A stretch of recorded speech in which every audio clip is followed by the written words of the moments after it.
ಅಮ್ಯಾನ್. ಪ್ರಿಯರಾದ ದೇವಜನರೇ, ಇವತ್ತು ನಾವು ಆಲೋಚನೆ ಮಾಡ್ತಿರುವಂತಹ ಅಂಶದ ಹೆಸರು ದೇವರ ಮಾತನ್ನು ತಿರಸ್ಕರಿಸುತ್ತಿರುವ ಮನುಷ್ಯರು. ಅಂಶದ ಹೆಸರನ್ನು ಇನ್ನೊಂದು ಸಾರಿ ಹೇಳ್ತಿದ್ದೀನಿ.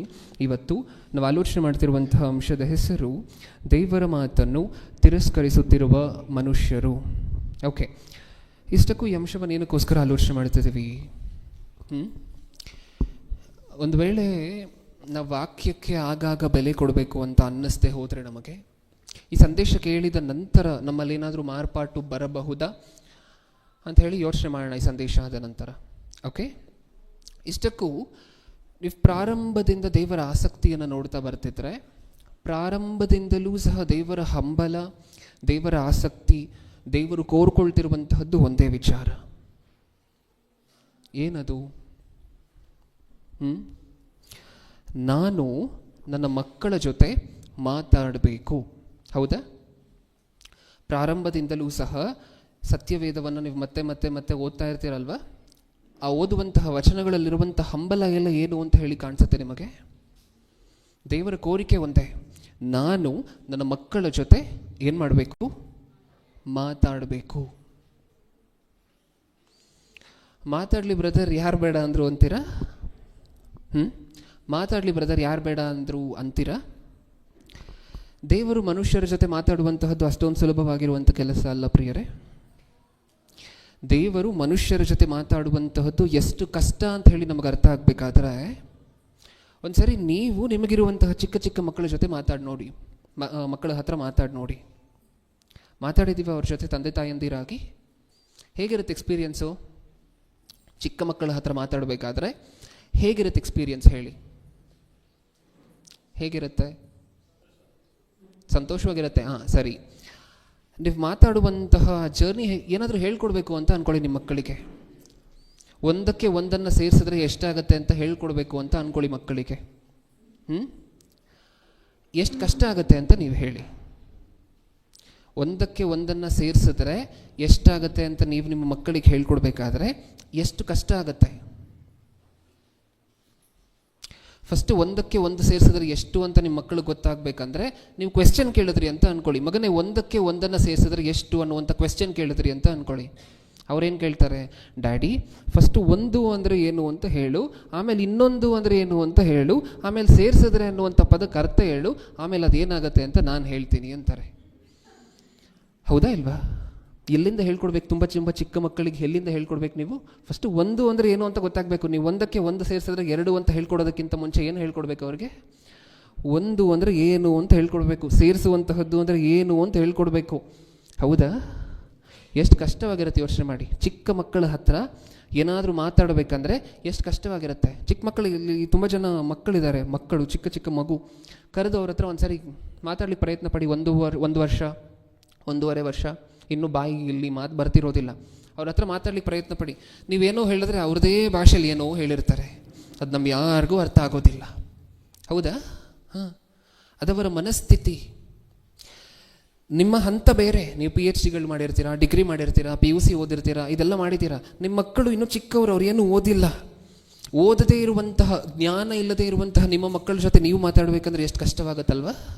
ಕಷ್ಟವಾಗತ್ತಾ? ದೇವರ ಜ್ಞಾನ ನಮ್ಮ ಜ್ಞಾನ ಒಂದೇನಾ? ದೇವರ ಜ್ಞಾನ ನಮ್ಮ ಜ್ಞಾನ ಎರಡೂ ಒಂದೇನಾ? ದೇವರ ಜ್ಞಾನ ಆಕಾಶ ಆದರೆ ನಮ್ಮ ಜ್ಞಾನ, ನಮ್ಮ ಆಲೋಚನೆಗಳೆಲ್ಲ ಏನಂತೆ? ಭೂಮಿ. ದೇವರು ಸಹ ತಾನು ಮಾತಾಡಬೇಕು ಅಂತ ಅಂದ್ಕೊಂಡಿರುವಂತಹ ಮಾತನ್ನು ಡೈರೆಕ್ಟಾಗಿ ಮಾತಾಡಿದ್ರು ಅಂತ ಅಂದ್ಕೊಳ್ಳಿ. ಪ್ರಪಂಚದಲ್ಲಿ ಒಬ್ರಿಗಾದರೂ ಅರ್ಥ ಆಗತ್ತಾ? ಒಬ್ರಿಗಾದರೂ ಇಲ್ಲ. ಅವ್ರು ನಮ್ಮ ಹಂತಕ್ಕೆ ಇಳಿದು ನನ್ನ ಮಕ್ಕಳಿಗೆ ಹೇಗೆ ಮಾತಾಡಿದ್ರೆ ಅರ್ಥ ಆಗತ್ತೆ. ನೀವು ನಿಮ್ಮ ಮಕ್ಕಳಿಗೆ 10 ಆಜ್ಞೆಗಳನ್ನು ಹೇಳ್ಕೊಡ್ಬೇಕಾದ್ರೆ ಹೇಗೆ ಹೇಳ್ಕೊಡ್ತೀರಾ? 1.5 ವರ್ಷ ಸ್ವಲ್ಪ ಅರ್ಥ ಆಗ್ತಿದೆ, ಇನ್ನೂ ಪೂರ್ತಿಯಾಗಿ ಮಾತು ಬಂದಿಲ್ಲ. ಆ ಮಗುವಿಗೆ 10 ಆಜ್ಞೆಗಳನ್ನು ಹೇಳ್ಕೊಡ್ಬೇಕಾದ್ರೆ ಹೇಗೆ ಹೇಳ್ಕೊಡ್ತೀರಾ? ಕಳ್ಳತನ ಮಾಡಬಾರ್ದು, ಆಮೇಲೆ ಅದೇ ಕಳ್ಳತನ ಮಾಡಬಾರ್ದು. ಹೌದಾ? ನೆಕ್ಸ್ಟ್ ಆಮೇಲೆ ಅವ್ರಿಗೆ ಎಲ್ಲ ಆಜ್ಞೆಗಳು ಅವ್ರಿಗೆ ಹೇಳ್ಕೊಡ್ಲಿಕ್ಕಾಗತ್ತಾ? ಅದರಲ್ಲಿ ವ್ಯಭಿಚಾರ ಮಾಡಬಾರ್ದು ಹೇಳ್ಕೊಡ್ಲಿಕ್ಕಾಗತ್ತಾ? ಇಲ್ಲ.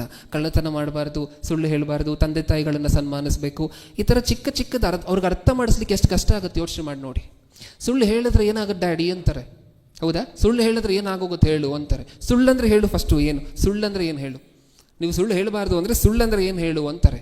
ನೀವು ಸುಳ್ಳು ಅನ್ನುವಂಥ ಪದವನ್ನು ಅವ್ರಿಗೆ ಎಕ್ಸ್ಪ್ಲೇನ್ ಮಾಡಿ ಇದನ್ನು ಹೇಳಬೇಡ ಅಂತ ಹೇಳಿದ್ರೆ ಯಾಕೆ ಹೇಳಬಾರ್ದು ಅಂತಾರೆ. ನಿಜನಾ? ನೀನು ನೀತಿವಂತನಾಗ್ತೀಯ ಸುಳ್ಳು ಹೇಳಿಲ್ಲ ಅಂತ ಹೇಳಿದ್ರಿ ಅಂತ ಅಂದ್ಕೊಳ್ಳಿ. ನೀತಿವಂತ ಅಂದರೆ ಏನಿಷ್ಟಕ್ಕೂ ಅನ್ನುವಂಥ ನೆಕ್ಸ್ಟ್ ಕ್ವೆಶ್ಚನ್ ಬರುತ್ತೆ. ಹೌದಾ? ಅವ್ರಿಗೆ ಚಿಕ್ಕ ವಯಸ್ಸಲ್ಲಿ ಕೂತ್ಕೊಂಡು ನೀನು ಸುಳ್ಳು ಹೇಳಿದ್ರೆ ಬ್ಯಾಡ್ ಬಾಯ್, ಸುಳ್ಳು ಹೇಳಿಲ್ಲ ಅಂದರೆ ಗುಡ್ ಬಾಯ್, ಈ ಥರ ಅರ್ಥ ಮಾಡಿಸ್ಬೇಕಲ್ವಾ? ಎಷ್ಟು ಕಷ್ಟ ಆಗುತ್ತೆ ಯೋಚನೆ ಮಾಡಿ ನೋಡಿ. ಜ್ಞಾನ ಇರುವಂಥವರು, ಜ್ಞಾನ ಇರುವಂತಹ ದೊಡ್ಡವರು ನೀವು ನಿಮ್ಮ ಚಿಕ್ಕ ಮಕ್ಕಳ ಹತ್ರ ಮಾತಾಡಬೇಕಾದ್ರೆ ಎಷ್ಟು ಕಷ್ಟ ಆಗುತ್ತೆ. ದೇವರು ಸಹ ಅವರ ಮೇಧಸ್ಸಿಗೆ, ಅವರ ಜ್ಞಾನಕ್ಕೆ ಯಾವ ವಿಷಯದಲ್ಲೂ ಸರಿ ಸಮಾನರಾಗದೇ ಇರುವಂತಹ ನಮ್ಮ ಹತ್ರ ಮಾತಾಡಬೇಕಾದ್ರೆ, ಮನುಷ್ಯರ ಹತ್ರ ಮಾತಾಡಬೇಕಾದ್ರೆ ಅಷ್ಟು ಕಷ್ಟ ಆಗುತ್ತೆ. ಅನ್ಕೊಂಡಿದ್ದೆಲ್ಲ ಮಾತಾಡಿಲ್ಲ ದೇವರು ಸತ್ಯವೇದದಲ್ಲಿ. ಸತ್ಯವೇದದಲ್ಲಿ ಇನ್ಫ್ಯಾಕ್ಟ್ ಒಂದು ವಚನ ಬರೆಸಿದ್ದಾರೆ. ನಾವು ಯಾವಾಗಲೂ ಓದುವಂತಹ ವಚನ ಇನ್ನೊಂದ್ಸರಿ ನೋಡ್ಲಿಕ್ಕೆ ಪ್ರಯತ್ನ ಪಡೋಣ. ಇಬ್ರಿಯರಿಗೆ ಬರೆದ ಪತ್ರಿಕೆ 1ನೇ ಅಧ್ಯಾಯ, ಇಬ್ರಿಯರಿಗೆ ಬರೆದ ಪತ್ರಿಕೆ 1ನೇ ಅಧ್ಯಾಯ 1ನೇ ವಚನ. 1 ಪುರಾತನ ಕಾಲದಲ್ಲಿ ನಮ್ಮ ಪಿತೃಗಳ ಸಂಗಡ ಪ್ರವಾದಿಗಳ ಬಾಯಿಂದ ಭಾಗಭಾಗವಾಗಿಯೂ ವಿಧ ವಿಧವಾಗಿಯೂ ಮಾತಾಡಿದ ದೇವರು ಈ ಅಂತ್ಯ ದಿನಗಳಲ್ಲಿ ನಮ್ಮ ಸಂಗಡ ಮಗನ ಮುಖಾಂತರ ಮಾತಾಡಿದ್ದಾನೆ. ಓಕೆ, ನಮಗೆ ಈ ಸಂದೇಶಕ್ಕೆ ಬೇಕಾಗಿರುವಂತಹ ಬಿಟ್ಟು ಯಾವುದು? ಪುರಾತನ ಕಾಲದಲ್ಲಿ ನಮ್ಮ ಪಿತೃಗಳ ಸಂಗಡ ಪ್ರವಾದಿಗಳ ಬಾಯಿಂದ. ಇಲ್ಲಿಂದ ಗಮನ ಕೊಟ್ಟು ಕೇಳಿಸ್ಕೊಳ್ಳಿ. ಹೇಗೆ ಮಾತಾಡಿದ್ರಂತೆ ದೇವರು?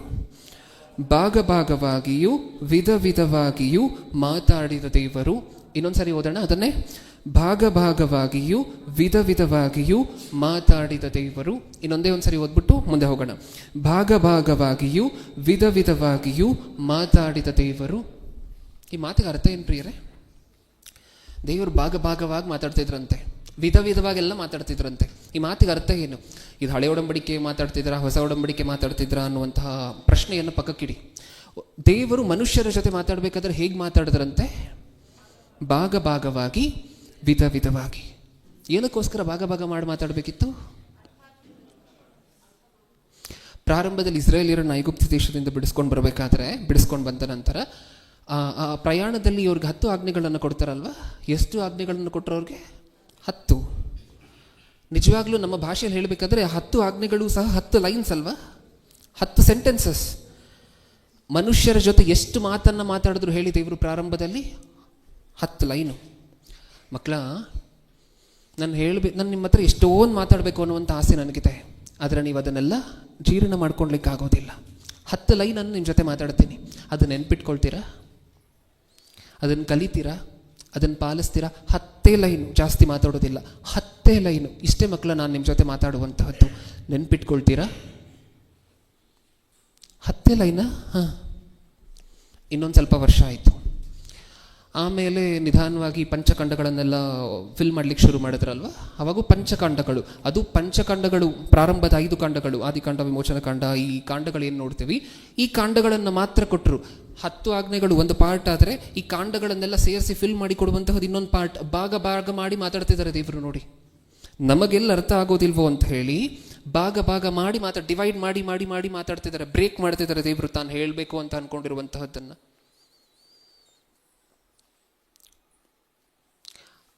ಆ ಕೊಟ್ಟಿರುವಂತಹ ಧರ್ಮಶಾಸ್ತ್ರ ನನ್ನ ಮಕ್ಕಳಿಗೆಲ್ಲ ಅರ್ಥ ಆಗೋದಿಲ್ವೋ ಅಂತ ಹೇಳಿ ಮತ್ತೆ ಪ್ರವಾದಿಗಳು ಅದನ್ನು ಎಕ್ಸ್ಪ್ಲೇನ್ ಮಾಡಲಿಕ್ಕೆ. ಪ್ರವಾದಿಗಳ ಕಾಲಕ್ಕಿಂತ ಹಿಂದೆ ಯಾರಿದ್ರು? ಯಾಜಕರು. ಇದನ್ನು ಎಕ್ಸ್ಪ್ಲೇನ್ ಮಾಡಲಿಕ್ಕೋಸ್ಕರ ಕಾಂಡಗಳಲ್ಲಿರುವಂತಹ ಮಾಹಿತಿ, ಧರ್ಮಶಾಸ್ತ್ರದಲ್ಲಿರುವಂತಹ ಮಾಹಿತಿಯನ್ನು ಎಕ್ಸ್ಪ್ಲೇನ್ ಮಾಡಲಿಕ್ಕೆ ಯಾರಿದ್ರು? ಯಾಜಕರು. ಅಂದರೆ ನಾನು ಮಾತಾಡಿರುವಂತಹ ಮಾತು ನನ್ನ ಮಕ್ಕಳಿಗೆ ಅರ್ಥ ಆಗದೆ ಹೋದರೆ ಅದಕ್ಕೋಸ್ಕರ 10 ಲೈನ್ ಕೊಡ್ತೀನಿ ಫಸ್ಟು. ಆಮೇಲೆ ನಾನು ಮಾತಾಡಿರುವಂತಹ ಮಾತು ಮತ್ತೆ ಅರ್ಥ ಆಗದೆ ಹೋದರೆ ಅದಕ್ಕೆ ಧರ್ಮಶಾಸ್ತ್ರವನ್ನು ಕೊಟ್ಟು ಆ ಧರ್ಮಶಾಸ್ತ್ರವನ್ನು ಹೇಳ್ಕೊಡ್ಲಿಕ್ಕೆ ಟೀಚರನ್ನು ಕೊಡ್ತೀನಿ. ನಾನು ಮಾತಾಡಿರುವಂತಹ ಮಾತು ನನ್ನ ಮಕ್ಕಳ ಕಿವಿಗೆ ಬೀಳಬೇಕು, ಅವ್ರಿಗೆ ಅರ್ಥ ಆಗಬೇಕು. ನಾನು ನನ್ನ ಮಕ್ಕಳ ಜೊತೆ ಮಾತಾಡಬೇಕು. ಅದಕ್ಕೆ ಸತ್ಯವೇದಲ್ಲಿರುವಂತಹ ಭಕ್ತರ ಜೊತೆ ದೇವರು ಮಾತಾಡಬೇಕಾದ್ರೂ ಹೇಗೆ ಮಾತಾಡ್ತಾರೆ? ಅಬ್ರಹಾಮನೇ ಅಂತ ಕರೆದ್ರು ಅಂತ ಅಂದ್ಕೊಳ್ಳಿ.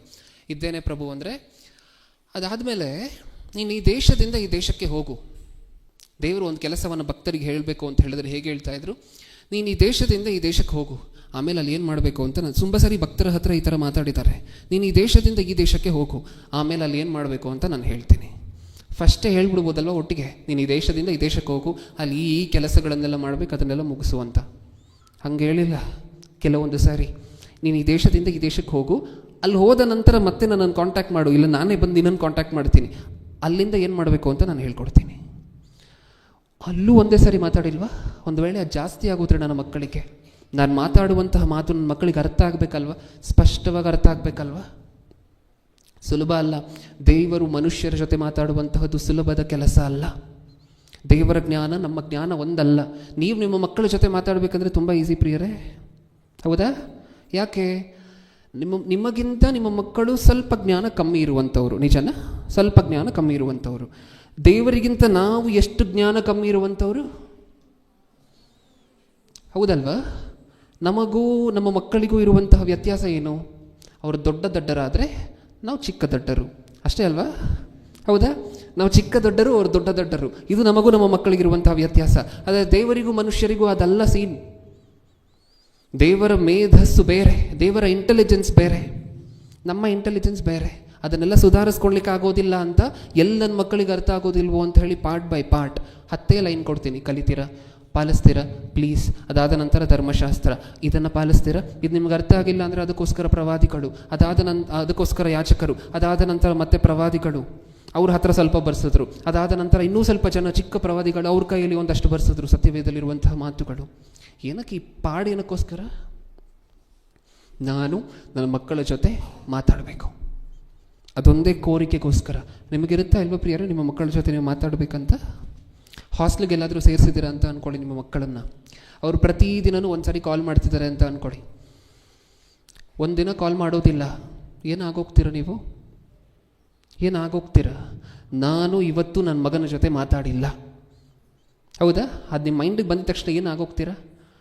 ಕೂತ್ಕೊಳ್ತೀರಾ ಎಲ್ಲಾದರೂ ಒಂದು ಕಡೆ? ಯಾರಾದರೂ ಕೂತ್ಕೊಳ್ಳಿ ಬ್ರದರ್, ನೀರು ಕುಡೀರಿ ಅಂದರೆ ಕುಡಿತೀರಾ? ಇಲ್ಲ, ಆ ಕಡೆಯಿಂದ ಈ ಕಡೆ, ಈ ಕಡೆಯಿಂದ ಆ ಕಡೆ ಓಡಾಡ್ತಾನೆ ಇರ್ತೀರಲ್ವ ಮನೆಯಲ್ಲಿ. ನನ್ನ ಮಗ ಕಾಲ್ ಮಾಡಿಲ್ಲ, ನಾನು ನನ್ನ ಮಗನ ಜೊತೆ ಮಾತಾಡಿಲ್ಲ. ಇಲ್ಲಿ ದೇವ್ರಿಗಿರುವಂತಹ ನೋವದೆ, ಆ ಬಾಧೆ ಅದೇ. ನಾನು ನನ್ನ ಮಕ್ಕಳ ಜೊತೆ ಮಾತಾಡಬೇಕು. ಮಾತಾಡಬೇಕಾದ್ರೆ ಹೇಗೆ ಮಾತಾಡಬೇಕು? ಅವ್ರಿಗೆ ಅರ್ಥ ಆಗೋದಿಲ್ಲ ಅಲ್ವಾ? ನನ್ನ ಮೇಧಸ್ಸಲ್ಲಿ ನಾನು ಮಾತಾಡಿದ್ರೆ ಅವ್ರಿಗೆ ಅರ್ಥ ಆಗೋದಿಲ್ಲ ಅಲ್ವಾ? ಓಕೆ, ಹಾಗಾದರೆ ಭಾಗ ಮಾಡಿ ಮಾತಾಡಲ, ಡಿವೈಡ್ ಮಾಡಿ ಮಾತಾಡಲ. ಹೊಸ ಒಡಂಬಡಿಕೆ ಕೊಡಬೇಕಾದ್ರೇನು ಹೊಸ ಒಡಂಬಡಿಕೆಯಲ್ಲಿ ಎಷ್ಟು ಪುಸ್ತಕಗಳಿದೆ? 27. ಆ 27 ಪುಸ್ತಕಗಳಲ್ಲಿ ಯೇಸು ಕ್ರಿಸ್ತರು ಭೂಮಿಯ ಮೇಲಿದ್ದಾಗ ಎಷ್ಟು ಸುವಾರ್ತೆಗಳಲ್ಲಿರುವಂತಹ ಮಾಹಿತಿ ಹೊರಗಡೆ ಬಂತು? 4 ಸುವಾರ್ತೆಗಳಲ್ಲಿರುವಂತಹ ಮಾಹಿತಿ ಮಾತ್ರ ಅಲ್ವಾ ಬಹುತೇಕ ಹೊರಗಡೆ ಬಂದಿದ್ದು ಯೇಸು ಕ್ರಿಸ್ತರು ಭೂಮಿಯ ಮೇಲಿದ್ದಾಗ. ಅಂದರೆ ಯೇಸು ಕ್ರಿಸ್ತರು ಅಲ್ಲೂ ಒಂದು ಮಾತು ಹೇಳ್ತಾರೆ, ನಾನು ನಿಮ್ಮ ಹತ್ರ ಹಂಚ್ಕೋಬೇಕಾಗಿರುವಂತಹದ್ದು ಇನ್ನೂ ಸಾಕಷ್ಟಿದೆ, ಆದರೆ ಅದನ್ನೆಲ್ಲ ನಾನು ನಿಮಗೆ ಹೇಳಿದ್ರೆ ಇವಾಗ ನೀವೇನು ಮಾಡೋದಿಲ್ಲ, ಹೊರಲಾರಿರಿ. ನಿಮ್ಗೆ ಅರ್ಥ ಆಗೋದಿಲ್ಲ. ತಂದೆ ಪ್ಲ್ಯಾನ್ ಏನು ಗೊತ್ತಾ? ನಿಮ್ಮ ಜೊತೆ ಮಾತಾಡಬೇಕಾದ್ರೆ ಡಿವೈಡ್ ಮಾಡಿ ಮಾತಾಡ್ಲಿಕ್ಕೆ ಹೇಳಿದ್ದಾರೆ. ನನ್ನ ಹತ್ರ ಬರೀ 4 ಸುವಾರ್ತೆಗೆ ಬೇಕಾಗಿರುವಂತಹ ಮಾಹಿತಿ ಮಾತ್ರ ಹೇಳಲಿಕ್ಕೆ ಹೇಳಿದ್ದಾರೆ. ಆಮೇಲೆ ಮತ್ತೆ ಅಪೊಸ್ತಲರು ಉಳಿದ ಪುಸ್ತಕಗಳನ್ನು ನಿಮಗೆ ಕವರ್ ಮಾಡಿ ಕೊಡ್ತಾರೆ. ಮಕ್ಕಳು ಓಡಾಡ್ದಂಗೆ ನೋಡ್ಕೊಳ್ಳಿ ದಯವಿಟ್ಟು. ಓಕೆ, ಭಾಗವಾಗಿ ಏನಕ್ಕೋಸ್ಕರ ಇಷ್ಟೊಂದು ಭಾಗ ಮಾಡಿ ಮಾತಾಡಬೇಕು? ನನ್ನ ಮಾತು ನನ್ನ ಮಕ್ಕಳಿಗೆ ಅರ್ಥ ಆಗಬೇಕು. ಇನ್ನೊಂದು ಪದ ಓದ್ಕೊಂಡ್ವಲ್ವ, ಇಬ್ರಿಯರಿಗೆ ಬರೆದ ಪತ್ರಿಕೆ 1:1 ಸತ್ಯವೇದ ನೋಡಬೇಡಿ, 3 ಸರಿ ಓದಿಸಿದೀವಲ್ವ. ಭಾಗವಾಗಿ, ಆಮೇಲೆ ವಿಧವಾಗಿ ಎಲ್ಲ ನನ್ನ ಮಕ್ಕಳಿಗೆ ಅರ್ಥ ಆಗೋದಿಲ್ಲೋ ಅಂತ ಹೇಳಿ ಡಿಸೈನಾಗಿ ಮಾತಾಡೋದ್ರಂತೆ. ಒಂದ್ಸರಿ ಸತ್ಯವೇದದಲ್ಲಿ, ಮಕ್ಕಳ ನೀವೆಲ್ಲ ಕುರಿಗಳು, ನಾನು ನಿಮ್ಮನ್ನು ನೋಡ್ಕೊಳ್ಳುವಂತಹ ಕುರುಬನು, ಹಿಂಗೆ ಮಾತಾಡಿದ್ರೆ ಕುರಿಗಳಿಗೆ ಹೇಳಿರುವಂತಹದ್ದು ಅಂತ ಅನ್ಕೊಂಬಿಟ್ರೆ ನನ್ನ ಮಕ್ಕಳು. ಅದಕ್ಕೋಸ್ಕರ ಇನ್ನೊಂದು ಥರ ಹೇಳ್ತೀನಿ, ಇನ್ನೊಂದು ಡಿಸೈನಲ್ಲಿ ಹೇಳ್ತೀನಿ, ನಾನು ರಾಜ, ನೀವು ನಾನು ನೋಡ್ಕೊಳ್ಳುವಂತಹ ಪ್ರಜೆಗಳು. ಹಿಂಗೆ ಮಾತಾಡಿದ್ರೆ ಅರ್ಥ ಆಗುತ್ತಾ? ಅರ್ಥ ಆಗೋದಿಲ್ವೇನೋ ಅಂತ ಹೇಳಿ, ನಾನು ತಂದೆ, ನೀವು ನನಗೆ ಮಕ್ಕಳು. ಹಿಂಗೆ ಮಾತಾಡಿದ್ರೂ ಅರ್ಥ ಆಗದೆ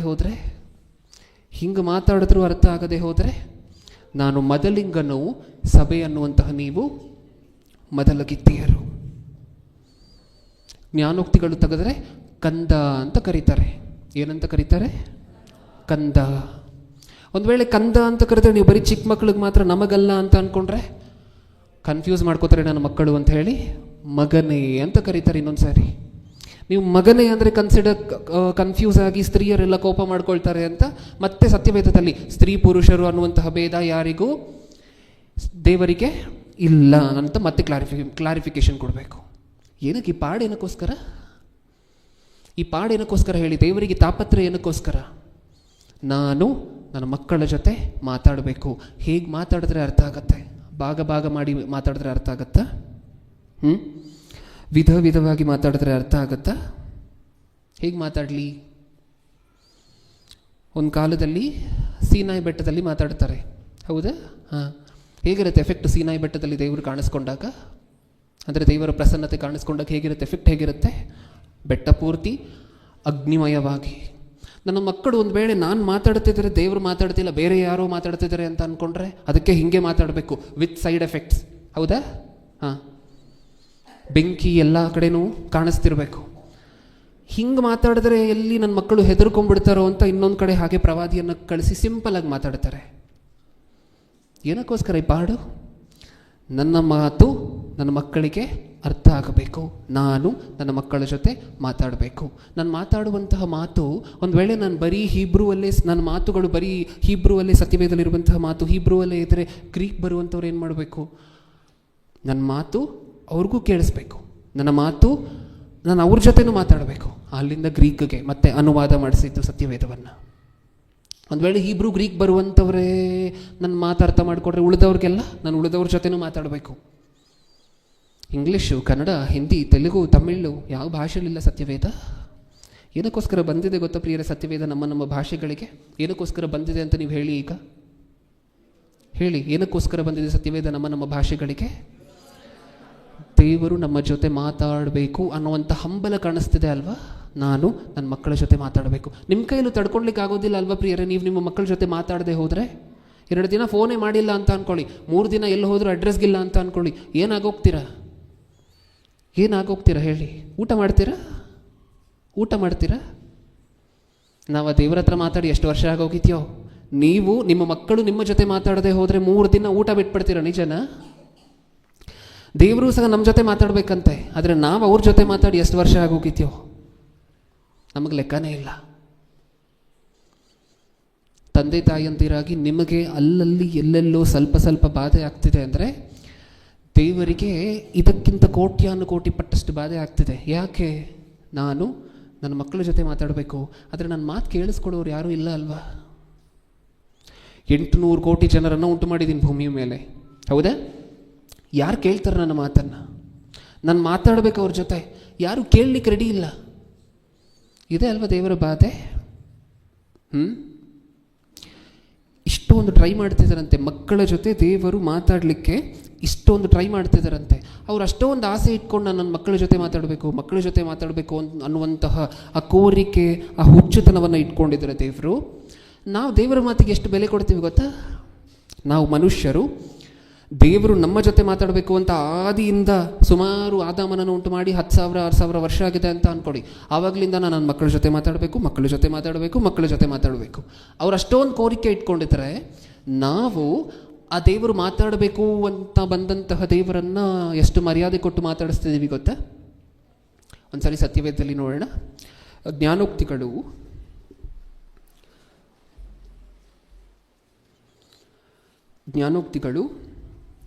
1ನೇ ಅಧ್ಯಾಯ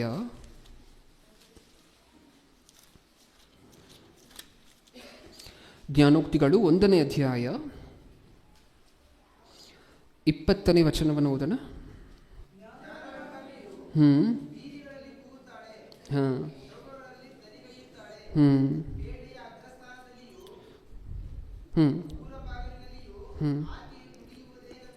ಸಾಕು ಪ್ರಿಯರೇ. ಜ್ಞಾನವೆಂಬಾಕೆಯು ಬೀದಿಗಳಲ್ಲಿ ಕೂಗುತ್ತಾಳೆ, ಚೌಕಗಳಲ್ಲಿ ದನಿಗೈಯುತ್ತಾಳೆ, ಪೇಟೆಯ ಅಗ್ರಸ್ಥಾನದಲ್ಲಿಯೂ ಊರ ಬಾಗಿಲಿನಲ್ಲಿಯೂ ಆಕೆಯು ನುಡಿಯುವುದೇನೆಂದರೆ, ಜ್ಞಾನ ಅನ್ನುವಂತಹದ್ದು ಯಾರಿಗೆ ಹೋಲಿಕೆ ಆಗಿದೆ ಇಷ್ಟಕ್ಕೂ? ಜ್ಞಾನವೆಂಬಾಕೆ ಅಂದರೆ ಯಾರು? ದೇವರೇನ? ಯೇಸು ಕ್ರಿಸ್ತರು ದೇವರಿಗೆ ಹೋಲಿಕೆ ಆಗಿರುವಂತಹದ್ದು ಒಟ್ಟಿನಲ್ಲಿ. ಓಕೆ. ದೇವರು ಏನಂತ ಕೂಗ್ತಿದ್ದರಂತೆ ಪ್ರತಿ ಸಾರಿನೂ? ಅಲ್ಲದೇ ಅಲ್ವಾ? ಕೂಗುತ್ತಿದ್ದಾಳೆ ಅನ್ನುವಂತಹ ಮಾತೆ ಅಲ್ವಾ ನಮ್ಮ ಕಣ್ಣಿಗೆ ಬಿದ್ದಿತ್ತು?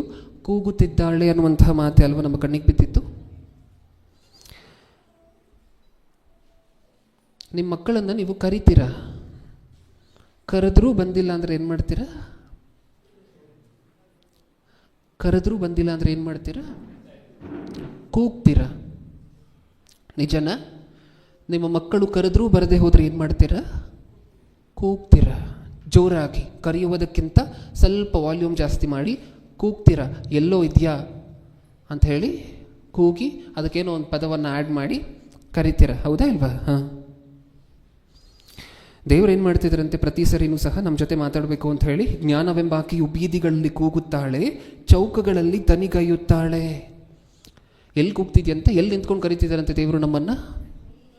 ಬೀದಿಗಳಲ್ಲ, ಚೌಕಗಳಲ್ಲ. ಚೌಕಗಳು ಅಂದರೆ ಜಂಕ್ಷನ್ ಅಲ್ವಾ? 4 ದಾರಿಗಳು ಸೇರುವಂತಹದ್ದು ಅಥವಾ 5-6 ದಾರಿಗಳು ಸೇರುವಂತಹ ಜಂಕ್ಷನ್ ಅಲ್ವಾ? ಅಲ್ಲಿ ನಿಂತ್ಕೊಂಡು ಏನು ಮಾಡ್ತಿದ್ದಾರಂತೆ ದೇವರು? ಕೂಗ್ತಿದ್ದಾರಂತೆ. ಇವಾಗ ಹೇಳಿ, ಎಲ್ಲಿ ಬ್ರದರ್ ನಮ್ಮ ಮನೆಯಲ್ಲಿ ಬರುವಂತಹ ಬೀದಿಲಿ ಎಲ್ಲೂ ದೇವರು ಕಾಣಿಸಿಲ್ಲ ಕೂಗುವಂತಹದ್ದು ಅಂತೀರ? ನಾವು ಹೋಗುವಂತಹ ಜಂಕ್ಷನ್ಗಳೆಲ್ಲೂ ದೇವರು ಕೂಗುವಂತಹದ್ದು ಕಾಣಿಸಿಲ್ಲ ಬ್ರದರ್ ಅಂತೀರ? ಆಗಿನ ಕಾಲದಲ್ಲಿ ಪ್ರವಾದಿಗಳು ಎಲ್ಲಿ ನಿಂತು ವಾಕ್ಯ ಹೇಳ್ತಿದ್ರು, ದೇವರು ಏನಾದರೂ ಅವ್ರಿಗೆ ಹೇಳ್ಕೊಟ್ರೆ ಅವ್ರು ಅದನ್ನು ಎಲ್ಲಿ ನಿಂತ್ಕೊಂಡು ಹೇಳ್ತಿದ್ರು ಅಂದರೆ, ಜಾಸ್ತಿ ಜನ ಇರುವಂತಹದ್ದು ಎಲ್ಲಿ? ಮನೆ ಒಳಗಡೆನ? ಬೀದಿಗೆ ಬರಬೇಕು. ಇನ್ನೂ ಜಾಸ್ತಿ ಜನ ಬೇಕಂದ್ರೆ ಎಲ್ಲಿಗೆ ಹೋಗಬೇಕು? 4-6 ದಾರಿಗಳು ಸೇರುವಂತಹ ಜಂಕ್ಷನ್ಗೆ ಹೋಗ್ಬೇಕು, ಸರ್ಕಲ್ಗೆ ಹೋಗಬೇಕು. ನಿಜನಾ? ಹಾಂ, ಅದು ಆ ಕಾಲದಲ್ಲಿ. ಈ ಕಾಲದಲ್ಲಿ ಜಂಕ್ಷನ್ ಅಂದರೆ ಏನು? ಆ ಕಾಲದಲ್ಲಿ ಜನ ಬೇಕು ಅಂದರೆ ಜಂಕ್ಷನ್ಗೆ ಹೋಗಬೇಕಿತ್ತು, ಸರ್ಕಲ್ಗೆ ಹೋಗಬೇಕಿತ್ತು. ಈ ಕಾಲದಲ್ಲಿ ಜನ ಸರ್ಕಲ್ಗೆ ಹೋದರೆ ಸಿಕ್ಕೋದಿಲ್ಲ. ಎಲ್ಲಿ ಸಿಗ್ತಾರೆ? ನೀವು ವಾಟ್ಸಪ್ ಗ್ರೂಪ್ಗಳಲ್ಲಿ. ಹೌದಾ ಇಲ್ವಾ? ಎಷ್ಟು ಜನ ಇರ್ತಾರೆ ಒಂದೊಂದು ವಾಟ್ಸಪ್ ಗ್ರೂಪ್ಗಳಲ್ಲಿ? ಮೊದಲು ಲಿಮಿಟ್ ಆದರೂ ಇತ್ತು, 256 ಜನನ ಆ್ಯಡ್ ಮಾಡ್ಬೋದಿತ್ತು ಒಂದು ಗ್ರೂಪ್ಗೆ. ಇವಾಗ ಲಿಮಿಟೂ ಇಲ್ಲ, ಎಷ್ಟು ಜನರನ್ನು ಬೇಕಾದರೂ ಆ್ಯಡ್ ಮಾಡ್ಬೋದು. 1000 ಜನರನ್ನೇನೋ ಆ್ಯಡ್ ಮಾಡ್ಬೋದು ಅನಿಸುತ್ತೆ, ಅಥವಾ ಅನ್ಲಿಮಿಟೆಡ್ ಅನಿಸುತ್ತೆ. ಎಷ್ಟು ಜನರನ್ನು ಬೇಕಾದರೂ ಆ್ಯಡ್ ಮಾಡ್ಬೋದಾ ಒಂದು ಗ್ರೂಪ್ಗೆ? ಹಾಂ, ಅಷ್ಟೊಂದು ಜನ ಇರ್ತಾರೆ. ಬೀದಿಗಳಲ್ಲಿರುವಂತಹ ಜನಕ್ಕಿಂತ ಜಾಸ್ತಿ ವಾಟ್ಸಪ್ ಗ್ರೂಪಲ್ಲಿ ಇರ್ತಾರೆ.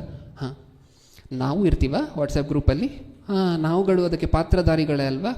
ಇವಾಗ ಹೇಳಿ, ಮೀಟಿಂಗ್ನ ಪ್ಯಾಂಪ್ಲೆಟ್ ಬಂತು ಅಂತ ಅಂದ್ಕೊಳ್ಳಿ ವಾಟ್ಸಪ್ ಗ್ರೂಪಲ್ಲಿ, ಅಥವಾ ಒಂದು ಮೆಸೇಜ್ನ ನೋಟಿಫಿಕೇಶನ್ ಬಂತು ಅಂತ ಅಂದ್ಕೊಳ್ಳಿ. ಬೇಡ, ಯೂಟ್ಯೂಬ್ ಸಬ್ಸ್ಕ್ರೈಬ್ ಮಾಡ್ಕೊಂಡಿರೋರಿಗೆ ಮೆಸೇಜ್ ಬರ್ತಿದೆ ಅಂತ ಹೇಳಿ ಒಂದು ನೋಟಿಫಿಕೇಶನ್ ಬಂತು ಅಂತ ಅಂದ್ಕೊಳ್ಳಿ. ಹಾಂ, ಲೈವ್ ಶುರು ಆಗಿದೆ ಅಂತ ಹೇಳಿ. ಬಹಳಷ್ಟು ಜನ ಏನು ಮಾಡ್ತೀವಿ? ಕ್ಲಿಕ್ ಮಾಡಿ ನೋಡ್ತೀವ, ಪಕ್ಕಕ್ಕೆ ತಳ್ತೀವ. ಅದೇ ಒಂದು ಮೆಸೇಜ್ ಬಂತು ಅಂತ ಅಂದ್ಕೊಳ್ಳಿ, ನಿಮ್ಮ ಅಕೌಂಟ್ಗೆ 2 ಕೋಟಿ ರೂಪಾಯಿ ಕ್ರೆಡಿಟ್ ಆಗಿದೆ ಅಂತ. ಅದು ಫ್ರಾಡ್ ಅಂತ ನಮಗೆ ಗೊತ್ತಿರುತ್ತೆ, ಬರುತ್ತೇನೋ. ಹೌದಾ?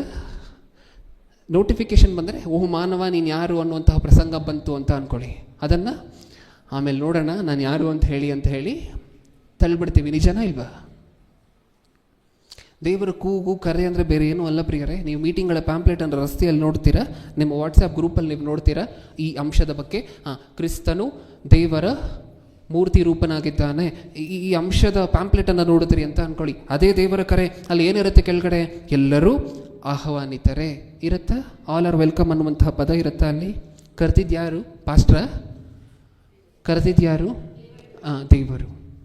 ಎಷ್ಟು ಜನ ಅದಕ್ಕೆ ಬೆಲೆ ಕೊಡ್ತಿದ್ದೀವಿ ಹೇಳಿ? ಆ ದೇವರ ಕರೆಗೆ ಮಕ್ಕಳ 11ನೇ ತಾರೀಕು, 12ನೇ ತಾರೀಕು, 13ನೇ ತಾರೀಕು ಈ ಸಮಯಕ್ಕೆ ಬೆಳಿಗ್ಗೆ 5 ಗಂಟೆಯಿಂದ ಹಿಡಿದು ರಾತ್ರಿ 10:30 ತನಕ ನಾನು ನಿಮ್ಮ ಜೊತೆ ಮಾತಾಡಬೇಕು ಅಂತ ದೇವರು. ಹೌದಾ? ದೇವರ ಇನ್ವಿಟೇಷನ್ ಏನು? 11ನೇ ತಾರೀಕು, 12ನೇ ತಾರೀಕು, 13ನೇ ತಾರೀಕು ನಾನು ನಿಮ್ಮ ಜೊತೆ ಬೆಳಗ್ಗೆ 5:30 ರಾತ್ರಿ 10:30 ಮಾತಾಡಬೇಕು ಅಂತ ದೇವರಂದರೆ, ಸಾರಿ ನಾನು ಬ್ಯುಸಿ ಅಂತ ನಾವು.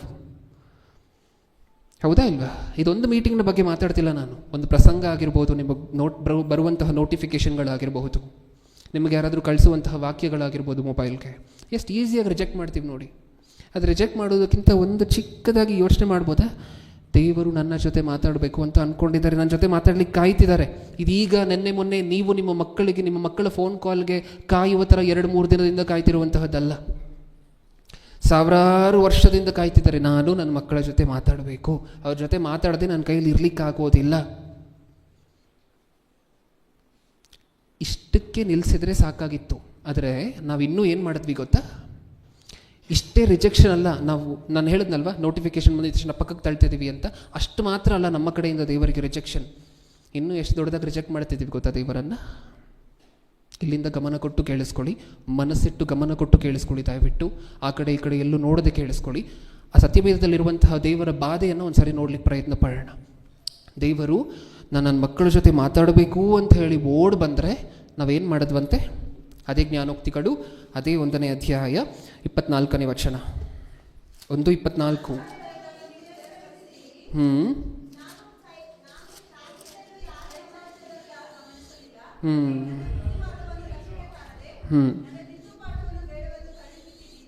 ಸಾಕು ಪ್ರಿಯರೇ, ಸಾಕು ಸಾಕು ಸಾಕು. ಏನು ಅರ್ಥ ಆಯಿತು ನಮಗೆ ಮಾತಿನಿಂದ? ಫಸ್ಟ್ ಲೈನ್ ಮಾತ್ರ ಓದೋಣ, ಲೈನ್ ಬೈ ಲೈನ್ ಹೋಗೋಣ. ಫಸ್ಟ್ ಮಾತು, ನಾನು ಕರೆದಾಗ ನೀವು ತಿರಸ್ಕರಿಸಿದ್ದೀರಿ. ಮಕ್ಕಳ, ನಾನು ನಿಮ್ಮ ಜೊತೆ ಮಾತಾಡ್ತೀನಿ, ಇಲ್ಲಿ ಬರ್ತೀರಾ ಪ್ಲೀಸ್ ಅಂತ ಹೇಳಿದ್ದಕ್ಕೆ ನೀವೇನು ಮಾಡಿದ್ರಿ? ತಿರಸ್ಕರಿಸಿದ್ರಿ, ರಿಜೆಕ್ಟ್ ಮಾಡಿದ್ರಿ. ತಿರಸ್ಕಾರ ಅಂದರೆ ರಿಜೆಕ್ಟೇ ಅಲ್ವಾ? ತಿರಸ್ಕಾರ ಹೇಗಿರುತ್ತೆ ಪ್ರಿಯರೇ? ನಮ್ಮೆಲ್ಲರಿಗೂ ಎಕ್ಸ್ಪೀರಿಯನ್ಸ್ ಇದೆಯಲ್ವಾ? ತಿರಸ್ಕಾರ ಹೇಗಿರುತ್ತೆ? ನಿಮಗೆ ಗೊತ್ತಿರೋರು ತುಂಬ ಪರಿಚಿತರು ಯಾರಾದರೂ ಇದ್ದಾರೆ ಅಂತ ಅಂದ್ಕೊಳ್ಳಿ. ಅವ್ರು ಆ ಕಡೆಯಿಂದ ಬರ್ತಿದ್ದಾರೆ, ನೀವು ಅವ್ರನ್ನ ನೋಡ್ತೀರಾ, ಕರಿತೀರಾ, ಬ್ರದರ್ ವಂದನೆಗಳು ಬ್ರದರ್ ಅಂತೀರಾ. ಅವ್ರು ನೋಡಿದ್ರು ಹಾಗೆ ನೋಡದೇ ಇದ್ದಂಗೆ ಹೋಗ್ತಿದ್ದಾರೆ ಅಂತ ಅಂದ್ಕೊಳ್ಳಿ. ಏನದು? ನಿಮಗೆ ಹೇಗಾಗುತ್ತೆ ಹೇಳಿ? ನಿಮಗೇನಾದರೂ ಪೈನ್ ಆಗುತ್ತಾ? ಏನೂ ಆಗಲ್ವಾ? ಆ ಥರ ನೀವು ಕರೆದ್ರೂ ಸಹ ಯಾರೂ ರೆಸ್ಪಾಂಡ್ ಮಾಡದೆ ಹೋದರೆ ನಿಮಗೇನಾದರೂ ಬಾಧೆ ಆಗತ್ತಾ? ಸುತ್ತಮುತ್ತ ಒಂದ್ಸರಿ ನೋಡ್ಕೊತೀರಾ? ಯಾರಾದರೂ ನೋಡಿದ್ರಾ ನನ್ನ ಕರೆದಿತ್ತು, ಆ ವ್ಯಕ್ತಿ ತಿರುಗದೆ ಇದ್ದಿತ್ತು, ಯಾರಾದರೂ ನೋಡಿದ್ರಾ ಅಂತ ಒಂದ್ಸರಿ ನೋಡ್ತೀರಾ? ಯಾರೂ ಇಲ್ಲ, ಮಾನ ಮರ್ಯಾದೆ ಹಾಗೆ ಇದೆ. ಇಲ್ಲಿ ದೇವ್ರಿಗೆ ಬರುವಂತಹ ಪರಿಸ್ಥಿತಿ ಏನು ಗೊತ್ತಾ? ನಮಗಾದರೆ ನಮ್ಮ ಜೀವನಗಳಲ್ಲಿ 1 ಸರಿನೋ 2 ಸಾರಿನೋ ಅವಮಾನ ಆಗುತ್ತೆ, 1 ವಾರಕ್ಕೆ, 1 ತಿಂಗಳಿಗೆ. ದೇವ್ರಿಗೆ ಆಗ್ತಿರುವಂತಹ ಅವಮಾನ ಪ್ರತಿದಿನ, ಪ್ರತಿ ಕ್ಷಣ. ಅವ್ರು ಕರೀತಾನೆ ಇದ್ದಾರೆ, ಮಕ್ಕಳನ್ನ ನಾನು ನಿಮ್ಮ ಜೊತೆ ಮಾತಾಡಬೇಕು ಅಂತ. ನನಗೆ ನಿನ್ನ ಜೊತೆ ಮಾತಾಡಲಿಕ್ಕೆ ಇಷ್ಟ ಇಲ್ಲ ಅಂತ ನಾವು. ಹೇಗಾಗಿರ್ಬೇಕು ದೇವರಿಗೆ? ಅದು ಒಬ್ಬರಲ್ಲ ಇಬ್ಬರಲ್ಲ. ಎಷ್ಟು ಜನ ಮಕ್ಕಳು ದೇವರಿಗೆ? 800 ಕೋಟಿ ಜನ. ಹೌದಾ? ಹೇಳ್ಕೊಡ್ಲಿಕ್ಕೆ ಎಷ್ಟು ಜನ ಮಕ್ಕಳು? 800 ಕೋಟಿ ಜನ. ಒಬ್ಬರಾದರೂ ಮಾತಾಡ್ತಾ ದೇವ್ರ ಹತ್ರ ಹೋಗಿ, ಮಕ್ಕಳ ನಾನು ನಿಮ್ಮ ಜೊತೆ ಮಾತಾಡ್ಬೇಕು, ನನ್ನ ಜೊತೆ ಮಾತಾಡ್ತೀರಾ? ಒಬ್ಬರಾದರೂ ಮಾತಾಡ್ತೀವ? ಒಬ್ಬರಾದರೂ ಮಾತಾಡ್ಲಿಕ್ಕೆ ಇಂಟ್ರೆಸ್ಟ್ ಕೊಡ್ತೀವ? ನಮ್ಮ ಅವಮಾನ ಏನು ಅವಮಾನನೂ ಅಲ್ಲ ಪ್ರಿಯರು, ದೇವ್ರಿಗೆ ಆಗ್ತಿರುವಂತಹ ಅವಮಾನಕ್ಕೆ ಕಂಪೇರ್ ಮಾಡಿ ನೋಡಿದಾಗ. ಅಲ್ಲಿ ದೇವರು ನನ್ನ ಮಕ್ಕಳ ಜೊತೆ ಮಾತಾಡಬೇಕಂತ ಹಾತೊರಿತಿದ್ದಾರೆ. ನಾವು ತಿರಸ್ಕಾರ ಮಾಡಿದ್ವಂತೆ ದೇವರನ್ನು, ರಿಜೆಕ್ಟ್. ಅಲ್ಲಿಗೆ ನಿಲ್ಲಿಸಿದ್ರೆ ಚೆನ್ನಾಗಿರ್ತಾ ಇತ್ತು. ಇನ್ನೂ ಏನು ಮಾಡಿದ್ವಂತೆ? ಮುಂದೆ ಹೋದಣ್ಣ, 2nd ಲೈನ್, ಕೈ ಚಾಚಿದರು ಯಾರೂ ಗಮನಿಸಲಿಲ್ಲ. ಕೈ ಚಾಚಿದ್ರಂತೆ, ಅವಾಗಲಾದರೂ ನೋಡ್ತಾರೇನೋ ಅಂತ ಹೇಳಿ. ನೀವು ಅಷ್ಟೇ ಯಾರನ್ನಾದರೂ ಕರೆದ್ರಿ ಅಂತ ಅಂದ್ಕೊಳ್ಳಿ, ಅವರು ತಿರುಗಲಿಲ್ಲ ಅಂತ ಅಂದ್ಕೊಳ್ಳಿ.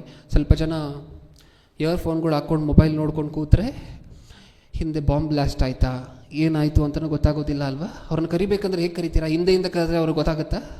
ಎಲ್ಲೋ ಕರಿಬೇಕು, ಬ್ರದರ್ ಅಂತ ಹೇಳಿ ಮುಂದೆ ಕಣ್ಮುಂದೆ ಹೋಗಿ ಹಿಂಗೆ ಅನ್ಬೇಕು, ನಿಮ್ಮ ಕೈಯನ್ನು ಚಾಚಿ ಹಿಂಗೆ ಅನ್ಬೇಕು. ನಿಜನಾ? ಬ್ರದರ್ ನಿಮ್ಮ ಜೊತೆ ಮಾತಾಡಬೇಕು ಸ್ವಲ್ಪ. ಕೈ ಚಾಚಿದ್ರು ಏನು ಮಾಡಿದ್ವಂತೆ? ಯಾರು ಕೈ ಚಾಚಿದ್ರು ಏನು ಮಾಡಿದ್ವಂತೆ? ಯಾರು ಗಮನಿಸಲಿಲ್ಲ. ಅಟೆನ್ಷನ್ನೇ ಪೇ ಮಾಡಿಲ್ವಂತೆ. ದೇವ್ರು ಕರೆದ್ರಂತೆ, ನಾವು ತಿರಸ್ಕಾರ ಮಾಡಿದ್ವಂತೆ. ಅವ್ರು ಕೈ ಚಾಚಿದ್ರಂತೆ, ನಾವು ಅಟೆನ್ಷನ್ನೇ ಕೊಡಲಿಲ್ವಂತೆ, ಗಮನಿಸಲೇ ಇಲ್ಲ. ಯಾವ ಲೆಕ್ಕಕ್ಕೆ ಇಟ್ಕೊಂಡಿದ್ದೀವಿ ಪ್ರಿಯರೇ ದೇವರನ್ನು? ನಾನು ನನ್ನ ಮಕ್ಕಳ ಜೊತೆ ಮಾತಾಡಬೇಕು, ಹೇಗಾದರೂ ಮಾಡಿ ಮಾತಾಡಬೇಕು. ಭಾಗ ಮಾಡಿ ಮಾತಾಡಿದ್ರೆ ಅರ್ಥ ಆಗುತ್ತಾ? ವಿಧವಾಗಿ ಮಾತಾಡಿದ್ರೆ ಅರ್ಥ ಆಗುತ್ತಾ? ಕಂದ ಅಂದರೆ ಅರ್ಥ ಆಗುತ್ತಾ? ಮಗು ಅಂದರೆ ಅರ್ಥ ಆಗುತ್ತಾ? ಮಗನೇ ಅಂದರೆ ಅರ್ಥ ಆಗುತ್ತಾ ಅಂತ ದೇವರ ಯೋಚನೆ. ನಾವು ನೀನು ಏನಂದ್ರೂ ನಾವು ಸ್ವಲ್ಪನೂ ತಲೆ ಕೆಡಿಸ್ಕೊಳ್ಳೋದಿಲ್ಲ ಅಂತ ನಾವು. ನಿಜನಾ? ರಿಜೆಕ್ಷನ್. ಕೈ ಚಾಚಿದ್ರು ಯಾರೂ ಗಮನಿಸಲಿಲ್ವಂತೆ. ನೀವು ಬ್ರದರ್ ಅಂತ ಕೈ ಯಾರಿಗಾದರೂ ಚಾಚ್ತಾ ಇದ್ದಾರೆ, ಯಾರಿಗಾದರೂ ವೇವ್ ಮಾಡ್ತಿದ್ರೆ ನಿಮ್ಮ ಹ್ಯಾಂಡನ್ನು, ಅವ್ರು ನೋಡದೆ ಹಾಗೆ ಹೋಗ್ತಿದ್ದಾರೆ ಅಂತ ಅಂದ್ಕೊಳ್ಳಿ. ಆ ರಸ್ತೆಯಲ್ಲಿ ನಿಂತಿರುವಂಥವರೆಲ್ಲ ನಿಮ್ಮನ್ನೇ ನೋಡ್ತಿರ್ತಾರೆ. ನಿಜನಾ? ನೀವು ಕೈ ಚಾಚ್ತಿದ್ದೀರಾ ಅಂತ ಅಂದ್ಕೊಳ್ಳಿ, ಈ ಥರ ವೇವ್ ಮಾಡ್ತಿದ್ದೀರಾ ನಿಮ್ಮ ಹ್ಯಾಂಡನ್ನು. ಓಕೆ, ಬ್ರದರ್ ಅಂತ ಹೇಳಿ ಕರಿತಿದ್ದೀರಾ ಜೋರಾಗಿ. ಅವ್ರು ತಿರುಗಿ ನೋಡ್ತಿಲ್ಲ. ಆ ರಸ್ತೆಯಲ್ಲಿರುವಂಥವರೆಲ್ಲ ನಿಮ್ಮನ್ನೇ ನೋಡ್ತಿರ್ತಾರಲ್ವ? ಹೇಗಿರುತ್ತೆ ಅವಮಾನ? ಆಮೇಲೆ ಯಾರಾದರೂ ಬಂದು ಹೇಳ್ತಾರೆ, ಬ್ರದರ್ ಅವ್ರಿಗೆ ನಿಮ್ಮ ಜೊತೆ ಮಾತಾಡ್ಲಿಕ್ಕೆ ಇಷ್ಟ ಇಲ್ಲ, ಬಿಟ್ಬಿಡಿ ಅಂತ.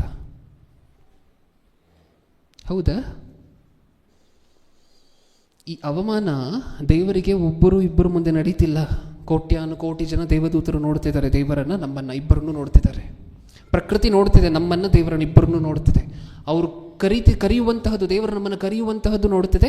ನಾವು ರಿಜೆಕ್ಟ್ ಮಾಡ್ತಿರುವಂತಹದ್ದು ನೋಡ್ತಿದೆ ಪ್ರಕೃತಿ. ಎಷ್ಟು ಜನರ ಮುಂದೆ ಅವಮಾನ ನಡೀತಿದೆ ದೇವರಿಗೆ? ಕೋಟ್ಯಾನುಕೋಟಿ ದೇವದೂತರ ಮಧ್ಯ, ಈ ಪ್ರಕೃತಿಯ ಮಧ್ಯ. ಅಲ್ಲಿಗೆ ನಿಲ್ಸದ್ವಾ? ಹೋಗ್ಲಿ, ಕೈ ಚಾಚಿದ್ರು ಗಮನಿಸಲಿಲ್ಲ, ಅಲ್ಲಿಗೆ ನಿಲ್ಸದ್ವಾ?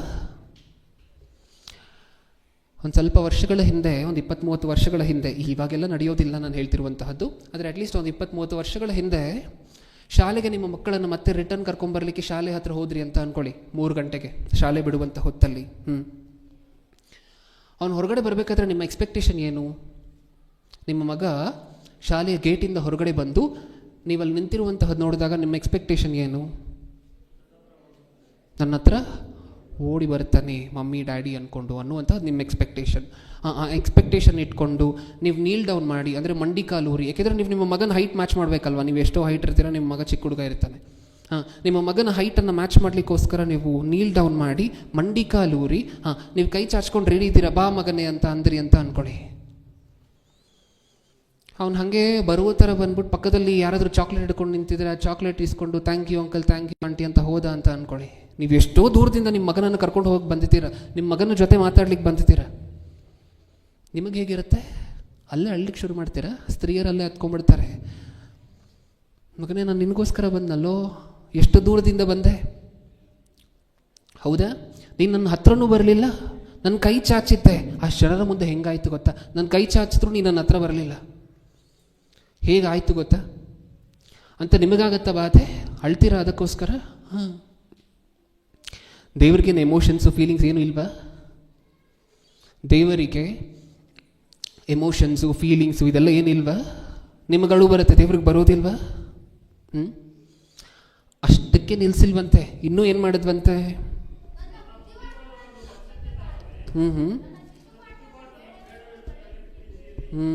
ಏನು ಮಾಡಿದ್ವಂತೆ? ಫಸ್ಟು ಕರೆದ್ರಂತೆ, ನೆಕ್ಸ್ಟ್ ಏನು ಮಾಡಿದ್ವಿ? ನಾವೇನು ಮಾಡಿದ್ವಿ? ತಿರಸ್ಕಾರ. ನೆಕ್ಸ್ಟ್ ಏನು ಮಾಡಿದ್ರು? ಕೈ ಚಾಚಿದ್ರು. ನಾವೇನು ಮಾಡಿದ್ವಿ? ಗಮನಿಸಲಿಲ್ಲ. ನೆಕ್ಸ್ಟ್ ಏನು ಮಾಡಿದ್ವಿ? ದೇವ್ರ ಬುದ್ಧಿ ಮಾತು ಹೇಳಲಿಕ್ಕೆ ಬಂದರೆ ಏನು ಮಾಡಿದ್ವಂತೆ? ಫುಲ್ ಓದಿ ದಯವಿಟ್ಟು. ಲಕ್ಷ್ಯಕ್ಕೆ ತಾರದೆ ಬೇಡವೆಂದು ತಳ್ಳಿಬಿಟ್ಟಿದ್ದೀರಿ, ಬೇಡವೆಂದು ತಳ್ಳಿಬಿಟ್ಟಿದ್ದೀರಿ. ತಳ್ಳಿಬಿಟ್ವಂತೆ ಪ್ರಿಯರೇ. ದೇವರ ಮಾತನ್ನು ತಳ್ಳುವಂತಹದ್ದು ಅಂದರೆ ದೇವರನ್ನು ತಳ್ಳುದಂಗೆ ಅಲ್ವಾ? ಎಷ್ಟೋ ವರ್ಷಗಳಿಂದ ನಮ್ಮ ಜೊತೆ ಮಾತಾಡಬೇಕು ಅಂತ ಹೇಳಿ ನಮ್ಮ ಹತ್ರ ಬಂದಂತಹ ತಂದೆನೇನು ಮಾಡಿದ್ವಂತೆ? ನೀನು ನನಗೆ ಬೇಡ ಅಂತ ಹೇಳಿ ತಳ್ಳಿಬಿಟ್ವಂತೆ. ಅದು ನಾವು ದೇವರಿಗೆ ಕೊಡ್ತಿರುವಂತಹ ರೆಸ್ಪೆಕ್ಟ್, ಅದು ನಾವು ನಮ್ಮ ಜೀವನದಲ್ಲಿ ದೇವರಿಗೆ ಕೊಟ್ಟಿರುವಂತಹ ಪ್ರಯಾರಿಟಿ. ತಳ್ಳಿಬಿಡುವಂತಹದ್ದು. ನಿಮ್ಮ ಮಕ್ಕಳಿಗೆ ಏನೇನೋ ಇಷ್ಟ ಅಂತ ಹೇಳಿ ಸಾಕಷ್ಟು ದಿನಗಳಾದ ನಂತರ ಹಾಸ್ಟೆಲಿಂದ ನನ್ನ ಮಗ ಮನೆಗೆ ಬರ್ತಿದ್ದಾನೆ ಅಂತ ನಿಮ್ಮ ಹತ್ರ ಹಣ ಇಲ್ಲದೆ ಹೋದರೂ ಅವನಿಗೆ ರವೆ ಉಂಡೆ ಇಷ್ಟ, ಈ ಸ್ವೀಟ್ ಅಂದರೆ ಇಷ್ಟ, ಆ ಸ್ವೀಟ್ ಅಂದರೆ ಇಷ್ಟ ಅಂತ ಹೇಳಿ ಕನಸ್ಕಂಡು ಒಂದು 2-3 ದಿನ ನಿತ್ಯ ಕೆಟ್ಟು ಕಷ್ಟಪಟ್ಟು ಒಂದು 4-6 ಮನೆ ಕೆಲಸ ಮಾಡಿ, ಹೌದಾ, ಇದನ್ನೆಲ್ಲ ಮಾಡಿ ನಿಮ್ಮ ಹತ್ರ ಕಾಸು ಇಲ್ಲದೆ ಹೋದರೂ ಸಾಲ ಆದರೂ ತಗೊಂಡು ತುಪ್ಪ ಅದು ಇದು, ಹೌದಾ, ಇದು ಜೇನುತುಪ್ಪ, ಈ ಸ್ವೀಟ್ಗಳು ಇದನ್ನೆಲ್ಲ ತೊಗೊಂಡು ಬಂದು ಅವನಿಗೆ ಇಷ್ಟ ಇರುವಂತಹ ಸ್ವೀಟನ್ನು ಮಾಡಿ ನನ್ನ ಮಗ ಬರ್ತಾನೆ ಅಂತ ಹೇಳಿ ಒಂದು ಪಾತ್ರೆ ತುಂಬ ಸ್ವೀಟ್ಗಳನ್ನು ಮಾಡಿ ಇಟ್ಕೊಂಡಿದ್ದೀರಾ. ನಿಮ್ಮ ಮಗ ಬರ್ತಾನೆ, ಬಂದಿದ ತಕ್ಷಣ ನೀವು ಸ್ವೀಟನ್ನು ಕೊಟ್ಟರೆ, ಮಗ ನಿನಗಿಷ್ಟ ಅಂತ ಹೇಳಿ ಮಾಡಿದ್ದೀನಿ ಕಣೋ ತಗೋ ಅಂತ ಹೇಳಿ ಕೊಟ್ಟರೆ, ನೀವು ಮಾಡಿರುವ ನಿಮ್ಮ ಪಾತ್ರೆಯನ್ನು ಹಿಂಗೆ ಹಿಡ್ಕೊಂಡು ಹಂಗೆ ತಳ್ಬಿಟ್ಟ ಅಂತ ಅಂದ್ಕೊಳ್ಳಿ. ನೋವಾಗತ್ತಾ? ಬಾಧೆ ಆಗುತ್ತಾ?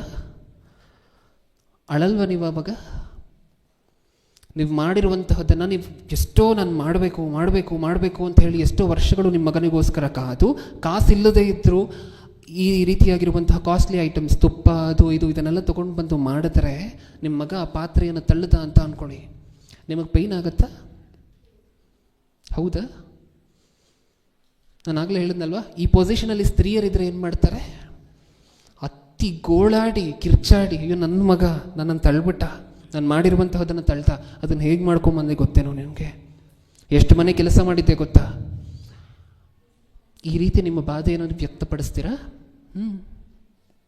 ದೇವರು ನಾವು ಕೊಡ್ತಿರುವಂತಹ ಬಹುಮಾನ ಇದೆ ಅಲ್ವಾ? ಮನುಷ್ಯರಾಗಿ ನಾವು ಭೂಮಿಯ ಮೇಲೆ ದೇವರಿಗೆ ಕೊಡ್ತಿರುವಂತಹ ಮರ್ಯಾದೆ ಇದೆ ಅಲ್ವಾ? ದೇವರು ಕರೀತಿದ್ದಾರೆ, ನಾವು ತಿರಸ್ಕಾರ ಮಾಡ್ತಿದ್ದೀವಿ. ಅವ್ರು ಕೈ ಚಾಚ್ತಿದ್ದಾರೆ, ನಾವು ಲಕ್ಷ್ಯಕ್ಕೆ ತಗೊಳ್ತಿಲ್ಲ. ಅವ್ರ ಬುದ್ಧಿವಾದಗಳನ್ನು ಹೇಳಬೇಕು ಅಂತ ಅಂದ್ಕೊಂಡಾಗ ತಳ್ತಿದ್ದೀವಿ, ದೇವರನ್ನು ತಳ್ಳುತ್ತಿದ್ದೀವಿ. ಇದಾದರೂ ಪರವಾಗಿಲ್ಲ. ಇನ್ನೂ ಏನು ಮಾಡೋದಂತೆ ಗೊತ್ತಾ? ದೇವರು ನಮ್ಮ ಕೈಯನ್ನು ಹಿಡ್ಕೊಂಡು ದಾರಿ ಉದ್ದಕ್ಕೂ ನಡೆಸ್ಕೊಂಡು ಬರ್ತಿರ್ಬೇಕಾದ್ರೆ ಅರ್ಧ ದಾರಿಗೆ ಬಂದ ನಂತರ ತಳ್ಳದ್ವಂತೆ ಗೊತ್ತಾ ದೇವರನ್ನು? ಅರ್ಧ ದಾರಿಗೆ ಬಂದ ನಂತರ ನೀನು ನನಗೆ ಬೇಡ ಹೋಗು ಅಂತ ಹೇಳಿ ದೂರ ತಳ್ಳದ್ವಂತೆ. ಯೆರೆಮೀಯನ ಗ್ರಂಥ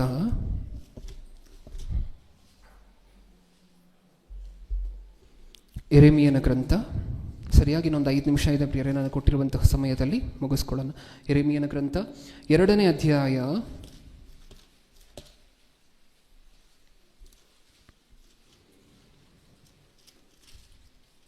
17ನೇ ವಚನ.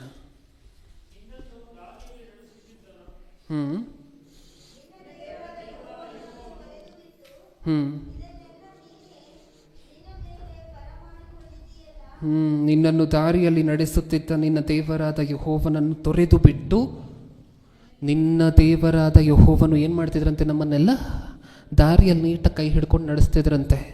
ಅರ್ಧ ದಾರಿಗೆ ಬಂದಮೇಲೆ ಏನಾಯ್ತು ನಮಗೆ? ಅಹಂಕಾರ ಜಾಸ್ತಿಯಾಗಿ ತಳ್ಬಿಟ್ವಂತೆ ದೇವರನ್ನು, ನೀನು ನನಗೆ ಬೇಡ ಹೋಗು ಅಂತ. ಅರ್ಧ ದಾರಿಗೆ ಬಂದ ನಂತರ ಆಗಾಗ ಟಿವಿಗಳಲ್ಲಿ ಸುಮಾರು ಘಟನೆಗಳು ಬಂದಿತ್ತು. ಮಕ್ಕಳು ವೃದ್ಧರು ತಮಗಿಷ್ಟ ಇಲ್ಲ ಅಂದಾಗ ಮಕ್ಕಳ ಓಡಾಡಬೇಡ ಅಂತ ಹೇಳಿದ್ದೀವಿ. ದಯವಿಟ್ಟು ತಂದೆ ತಾಯಂದಿರು ನೋಡ್ಕೊಳ್ಳಿ ಅದನ್ನು. ಓಕೆ, ಗಮನ ಕೊಟ್ಟು ಕೇಳಿಸ್ಕೊಳ್ಳಿ. ವೃದ್ಧ ತಂದೆ ತಾಯಂದಿರು ತಮಗಿಷ್ಟ ಇಲ್ಲ ಅಂತ ಹೇಳಿ ಮಕ್ಕಳು ಏನು ಮಾಡ್ತಿದ್ರು ಗೊತ್ತಾ? ಸುಮಾರು ವರ್ಷಗಳ ಹಿಂದೆ ಕೆಲವರು, ಎಲ್ಲರೂ ಅಂತ ನಾನು ಹೇಳ್ತಿಲ್ಲ, ಈ ಕಾಶಿ ಹರಿದ್ವಾರ ಅಲ್ಲೆಲ್ಲ ಕರ್ಕೊಂಡು ಹೋಗಿ ಜನ ಎಲ್ಲಿ ಜಾಸ್ತಿ ಇರ್ತಾರೋ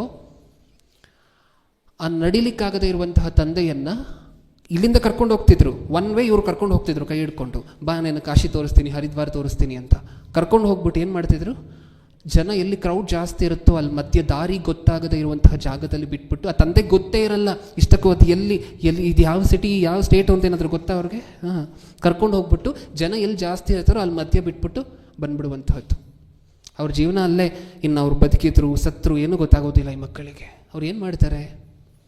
ಬಿಟ್ಟು ಬಂದರೆ, ನೀವು ಅರ್ಧ ದಾರಿಗೆ ಕರ್ಕೊಂಡು ಹೋದ್ರಿ, ಈ ಕಡೆಯಿಂದ ಕರ್ಕೊಂಡು ಹೋದ್ರೆ ಆ ಕಡೆಯಿಂದ ಬರಬೇಕಾದ್ರೆ ತಂದೆ ಎಲ್ಲಿ ಹೋದರು? ಇಲ್ಲ, ಬಿಟ್ಬಿಟ್ವಿ ಅರ್ಧ ದಾರಿಲಿ. ಆ ಅರ್ಧ ದಾರಿಲಿ ಬಿಟ್ಟಂತಹ ತಂದೆಯನ್ನು 1 ವರ್ಷ ಆದ ನಂತರ ಮಾತಾಡಿಸಿ, ಉಳಿತಿದ್ರೆ ಮಾತಾಡಿಸಿ, ಅವ್ರ ಬಾಧೆ ಏನು ಅಂತ ನಿಮಗೆ ಅರ್ಥ ಆಗುತ್ತೆ. ನಿಜನಾ? ಏನು ಮಾಡ್ತಿದ್ಯಾ, ಹೇಗೆ ಬದುಕ್ತಿದ್ಯಾ ಅಂತ ಹೇಳಿದ್ರೆ, ಇಲ್ಲಿ ಬರ್ತಾರಲ್ವ ಟೂರಿಸ್ಟ್ಗಳು, ಅದನ್ನು ನೋಡಲಿಕ್ಕೆ ಟೂರ್ಗೋಸ್ಕರ ಬರ್ತಾರಲ್ವ, ಅವರು ತೊಗೊಂಡು ಕ್ಯಾರಿಯರಲ್ಲಿ ಕೆಟ್ಟೋಗಿರುವಂಥ 3 ದಿನ ಆಗಿರುವಂತಹದ್ದು ಏನಾದರೂ ಕೊಳ್ತೋಗಿದ್ರೆ ಅಲ್ಲಿ ಬಿಸಾಡ್ತಾರೆ ಮೋರಿ ಹತ್ರ. ಅದನ್ನು ತಗೊಂಡು ತಿನ್ಕೊಂಡು ಇದ್ದೀನಿ.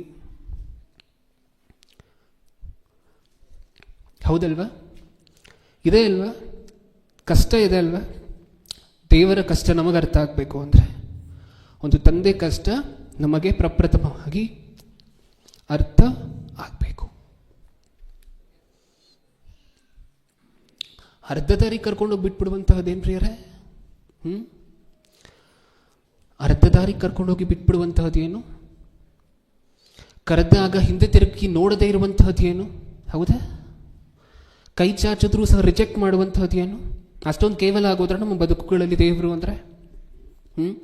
ಅಷ್ಟೊಂದು ಕೇವಲ ಏನು ಮಾಡಿದ್ರು ಹೋಗ್ಲಿ, ನಮ್ಮ ಬದುಕುಗಳಲ್ಲಿ ದೇವರು ಮಾಡಿದಂಥ ಅನ್ಯಾಯ ಏನು ಹೇಳಿ? ನಾವು ಅಂದರೆ ದಯವಿಟ್ಟು ಇಲ್ಲಿರುವಂಥವ್ರು ಅಂತ ಅರ್ಥ ಮಾಡ್ಕೋಬೇಡಿ. ಮನುಷ್ಯರಾಗಿ ನಾವು ದೇವ್ರಿಗೆ ನಾವು ಕೊಡ್ತಿರುವಂತಹ ಬೆಲೆ ಏನು ನಮ್ಮ ಜೀವನಗಳಲ್ಲಿ? ದೇವರು ನೋಡಿದ್ರೆ ಪ್ರಾರಂಭದಿಂದ ನಾನು ನನ್ನ ಮಕ್ಕಳ ಜೊತೆ ಮಾತಾಡಬೇಕು ಅಂತ ಅವರ ಕೋರಿಕೆ. ನಾವು ತಳ್ಳೋದೊಂದು ಸರಿ, ಬೇಡ ಅನ್ನೋದು ಇನ್ನೊಂದು ಸರಿ, ಕೈ ಚಾಚಿದ್ರು ಹಿಂದೆ ತಿರುಗಿ ನೋಡದೇ ಇರುವಂತಹದ್ದು ಇನ್ನೊಂದು ಸರಿ, ಅರ್ಧ ತಾರೀಕು ಕರ್ಕೊಂಡು ಹೋಗಿ ಬಿಟ್ಬಿಡುವಂತಹದ್ದು ಇನ್ನೊಂದು ಸರಿ, ತಳ್ಳುವಂತಹದ್ದು ಇನ್ನೊಂದು ಸರಿ. ಹೌದಾ?